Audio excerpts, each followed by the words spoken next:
He is psychotic. And Lonnie, why is that not being discussed in the courtroom? Why aren't his attorneys speaking up about that? Well, I don't know that anyone necessarily agrees with that. I don't know if he Why is he having the authorities at the jail where Durst is being kept have been trying to get him moved to a psych ward. According to the New York Post, here's what a lawyer, Lonnie, for the sheriff's office, not his attorney. Okay. This is an attorney for the sheriff's office. He says, quote, Mr. Durst has a mental condition. It's well established. I won't say it here because, again, he's protected by HIPAA. Nobody can talk about what's really going on with this guy. Yeah. But it's an acute mental status. He can receive the treatment he needs there due to his acute mental condition for his safety. And we have just learned that he will be transferred there, though we don't know when. And so, Lonnie, you and I talked before the show, and when the sheriffs are begging to have a patient transferred, that means they're really mentally ill. Well, that's very unusual, I'll say, because sheriffs are not the ones to be the first ones to stand up and wave the mental illness flag. Tell them what you told me. Tell them what you told me. Usually, if they're going to go along with that, if there's just hallucinations, they'll just ignore them. But if they're doing things like wiping their feces on the walls, right. or doing crazy stuff, super crazy stuff, then they'll step up and say, hey, we want them in the psych ward. Right, and that's what's going on with this guy. Sam, do you get a little closer to the truth here with that? Do you understand this is the sheriff begging to have this guy transferred to a psych ward? Okay, well, mentally ill or not, Dr. Drew, this guy is killing people, allegedly. Maybe it's true. I mean,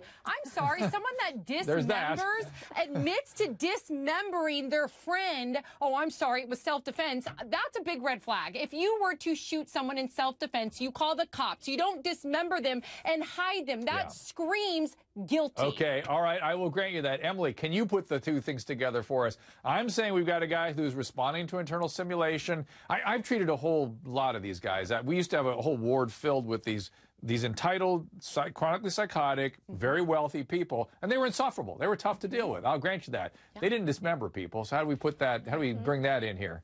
I feel like there is some narcissism, as we've discussed before, and there's also these psychotic features. This guy is dangerous, and, you know, one of the things we talked about, and I really believe, is there could be some schizoaffective stuff going on here, meaning he does have the ability for him to be kind of normal in some situations and then have these psychotic episodes. But beyond that, he needs to be medicated. And schizoaffectives can be very tough to be around. They can evoke lots of unpleasant feelings in people.